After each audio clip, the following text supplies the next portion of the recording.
Well, here's a fun one. A basic analysis of game theory as it applies to TTRPGs. Well, I say basic, more like the shall we say, fine detail of game theory, not the lore in heavy parts, but the actual nuances of mechanical rules and how that affects playing a game. So obviously, the basic principle is rather simple. How do the player's actions affect the game? As you see here, players are here to act out things. They're not watching a movie, so they're not there to watch the GM enact the game. They're there to influence the game and change how things play out. And they have to do things in order to do that. And crucially, players need to be making choices. And that is going to be the core focus of this. And I'm going to use a few rather simple games that are things with rules so simple that people regularly explain them to small children and expect these small children to be able to understand how to play them properly. First up, tic tac toe. Quintessential example of a game, absurdly simple and something that you can reasonably accurately predict the entirety of every possible ending to the game. So much so that anyone who's actually even remotely good at it can force a draw almost every single time. Failing to force a draw means you lost or screwed up. And if your opponent actually wins, then it means that, you know, whoever lost screwed up. And that's actually one of those things where I'm bringing this up as a mention of a lot of people have the idea of oh well, we don't need to have 12 character classes in the game. We When I was playing in the old days, we only had four and it was fine. Well, yes, but the less character classes you have, the less decisions players need to make when creating characters, and also it forces them into choosing from a smaller pool of options, and that also leads to simpler min maxing. It's like a lot of people are like, oh, well, we don't need to have too many options because they might not be balanced properly. And well, see, if the options are balanced too finely, then it's boring. And it goes from having players being like, huh, I wonder what I'm going to play this time to, right, okay, back to playing a cleric who's a heal bot. Okay, got it.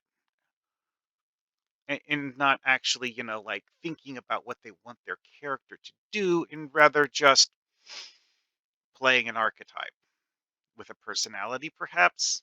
Hopefully, it has a personality.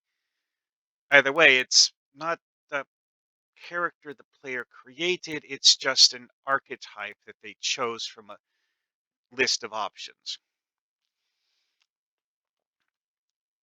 And to go from things from a different example, uh, player choices when it comes to actually doing the mechanics of playing the game. See, one could use this here as an analogy of you start the story here, you end the story here, you go through things and see how the story plays out. Thing is, this isn't a choose your own adventure game.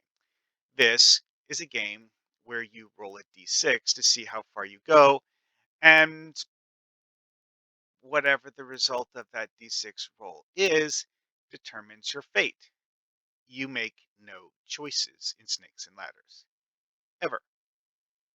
The end result of the game is solely a matter of rolling the dice and getting lucky. Nothing more. And that is the reason why I chose it as an example. Because of the fact that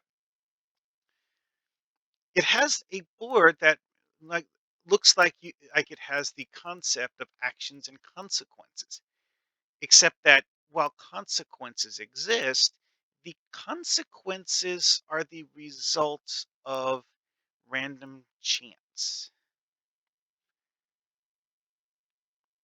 It's a pretty simple layout too. You start here, roll a d6. Oh, you got a 5. Okay. Next person goes. Oh, he got a 4. Okay. And then you roll again. Oh, you got a 2. That means you get to roll a dice and take a second turn.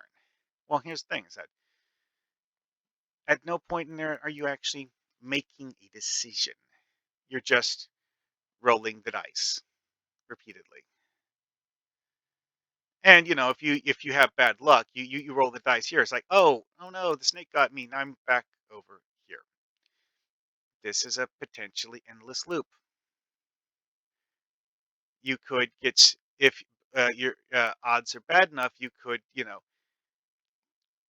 roll and land there several turns in a row, and then boom, bad luck says you never leave the lowest level on the board. And that's something about this game that as a child, quickly caused me to lose interest. Is I realized as a small child that there is literally nothing in this game that changes the outcome other than random luck. And that, I mean, as a small child, I realized that there's just like no depth at all. Nothing. Even coming up with homebrew options for how to modify the game to be less luck based weren't even all that interesting because you could, have the idea of like having multiple pieces so that you choose which of your pieces to move. But even then, it's almost entirely luck based. And once, oh, well, also is that the core gameplay rule of this game is the first person to get to the end wins, and then everyone else is done. Game over. Which of course means that having multiple pieces kind of messes with that. Because if you have to get all of your pieces there, once you get the first piece there, then it's back to random luck sabotaging you because the final trip up is the final space before the end. And it's a rather bad one too, because it drops you down 2 levels. Which, yeah, bit of a problem, huh? Oh yeah, that's actually another thing about this that I realized is that the way that the snakes are positioned are always very bad. This one here only sends you back 7 spaces. It's also the only one on the board that has where 7 spaces is actually over half of the distance you've managed to achieve. Like the first ladder here actually only pushes you forward 5. The second one pushes you forward 4. This one, hey, this one you go up 2 levels. This one you go up all of 4 levels. And here you have one that goes up 3 levels. This one only pushes you forward 4 spaces. The snakes, on the other hand, the snakes are always in places where they're more devastating than the ladders. So if you get lucky and manage to avoid the snakes, good, you win.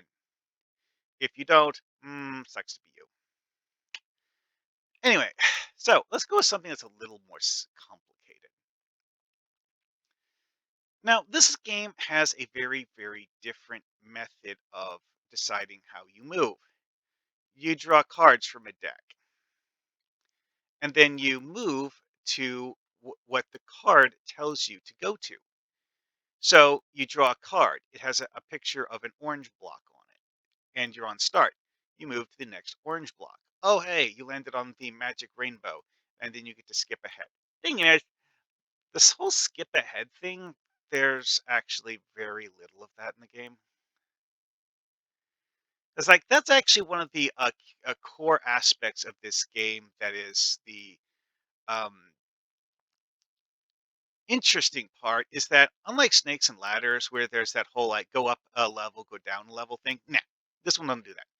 This one is mostly about getting lucky and drawing just the right thing at the right time to be the person who gets sent around the track first. Because, like in Snakes and Ladders, it's random luck whether you get what you want. And also drawing a pink card with a picture on it can be an amazing benefit, or maybe it'll just be a pointless waste of time. Because, if you draw the one with the candy cherry on it, well, one, that's the first part of the board. So unless you're all the way over here somewhere, it doesn't even move you forwards. So usually people just like, oh, you got that. Sucks to be you. I guess you just don't go anywhere this turn. Because, moving backwards in this, like drawing a pink cherry card and getting stuck all the way back here when you're over here somewhere would be kind of catastrophically bad. There's actually quite a few of the pink cards. Like, do, do, do. And of course, each of them is, of course, based on the different regions of the board. Like, it's like, hey, here's the peppermint candy cane forest, and so on and so forth, which it's set dressing. But the set dressing is actually what made this a beloved classic game and not the actual gameplay mechanics. Because it's a simple game that you can have small children play for an hour or two. Because let's face it, the children aren't really going to pay attention to the game rules. If they did, they'd get bored of it, which is why usually you don't have anyone who's, well, older than the children shown in the illustration actually enjoying it, because they quickly realize that there's no decision they make that actually affects things. This is actually something that you could relatively easily modify, though, because, like I said with the other ones, like having more than one character is a possibility in this game. But also with this game, you can have the idea of, because your movements are based on cards, you can actually hold a card and play it later. You know, like say each player starts with two cards, then has to play one, and then after they've played a card, draw a new one. So if you're here and you start with a blue card and a purple card, obviously if you're on start, the blue card would get you farther than the purple card. And then, but if one of your starting cards is an orange, well then that means you get to go here. And, however, if it's double orange, you would actually end up over here. Not the same thing. And that, it's a choice. Well, also it's like at the start, a double red card would actually be much better saved for later in the game. Because if you play a double red card when you're here, you're just going to end up over here. It's not actually going to take you very far at all. And so on and so forth. See, that actually adds an interesting level of strategic depth to the game, because of the fact that the game doesn't really have bad cards. It has cards that are potentially useless, but they're not actually bad in that sense of you play this and it tells you go back 5 spaces. No, it doesn't do that. Unless you play it with the idea that if you play a pink card, you move to that regardless of whether you're already past it, which, that would be different. I don't actually remember which is the right way to play this. I haven't bothered looking up the game rules in years. Anyway, though, so that's the thing here, though. It's like giving players a handful of options and letting them choose which one they're going to use actually it makes a game go from having no strategic depth at all and no player choices to make to at least something that's moderately interesting. Because this one, like with Snakes and Ladders, ultimately the rules as written in the game everything is fully up to chance. You could automate the game and just flip cards and have the various pieces move around the board to wherever. And because, as in the rules is written, there are no player choices to make, there would be no difference in outcome if you fully automated the game. And that is something you want to greatly avoid. It's like one of the worst possible things to have in a TTRPG is a game where player choices don't matter. Which is why I'm going on to the next one. This is an incredibly simple game that's a classic because of the fact that there's a lot of strategy in this game despite incredibly simple rules. You can prevent other players from moving around the board. You can carefully choose when and how to use moves to bump off other players, force other players to get sent back to start, and so on and so forth. And generally be a cutthroat murder hobo while you're attempting to get all of your pieces from your starting position to your ending position. Which, as I mentioned before, it's a game that has incredibly simple rules, but I mean, you roll 2d6, and then you use luck of the draw to decide what you have as your options for this turn. But those options are things you choose how to use, and that's what makes the game so good, and why it's a classic that people genuinely like. I mean,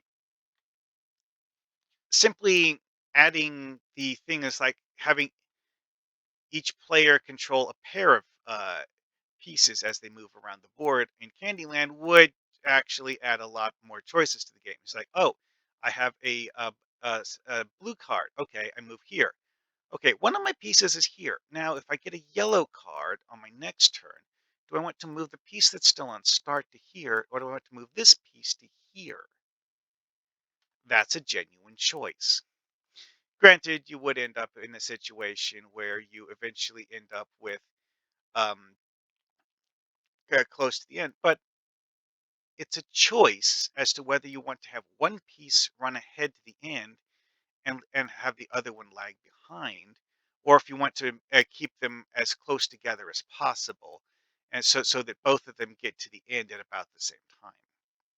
That's a strategic decision and something that would genuinely add a considerable amount of reason for players to think about what they're doing into Candyland over the simplistic point A to point B, just flip things and do crap at random that the actual game rules stipulate. And that is the thing with TTRPGs. It's like a lot of one thing in TTRPGs that is often mentioned is like the whole idea of railroading. And when oh no, my decisions are generated by the roll of the dice. I decided to try to pick a lock. I rolled the dice, got a critical failure, and I found out that the door is trapped. And oh no, now I'm poisoned and slowly dying because I failed to pick a lock. That's a trope that you hear people talk about a lot in TTRPGs, and it's a thing that exists, but it's also a thing that is something that a well played and well designed game will have methods to mitigate, and it won't be something that's, a catastrophic failure waiting at every dice roll. No, that's not how the game should work. You should have, you know, decisions to make that mitigate risk instead of, just going balls to the wall and risking death every single time you have a dice roll. No. And of course, another thing that people keep forgetting is that It's up to the GM's discretion whether to make you roll the dice at all. You don't need to have a dice roll with a critical catastrophic failure as a potential option for every single dice roll. I mean, the GM could be saying like, "Oh, yes, you look at the door. You try to figure out how to pick the lock. Unfortunately, you can't seem to figure out how to pick this particular lock." And the player's like, "Wait, but I thought it was supposed to roll the dice." Well, you see, um, this is beyond your level of skill. There is no possible what method for you to uh, get this. So, rolling a dice, why would you bother with that? You're guaranteed to fail. A lot of players will like to do the whole like argue. It's like, but if I get a natural 20, maybe I'll succeed anyways. No, that's a dumb idea. It's genuinely something that kind of messes up several games, anyways. Um, but anyways, though, it's one of those things that people like to throw into games that is a bit, well, it's a bit like I want things to go my way, and I'm hoping that I'll just randomly get what I need to go ahead and not actually try to think about making good decisions. Which a lot of people really don't want to actually stop and think about the game. They really don't. If your players don't want to stop and think about the game and just want to roll dice, well, I mean, you can you could run with that and make it fun. Which, like I mentioned before, Candyland is all about enjoying the theme. If enjoying the theme is something that you find enjoyable, well, I mean, you can go with that. I mean, there's really nothing wrong with going with that. However, it's not necessarily the best way of playing a game, if you get my meaning. At any rate, though, that was just my thoughts on the thing. Uh, Let me know what you think in the comments. See you guys later.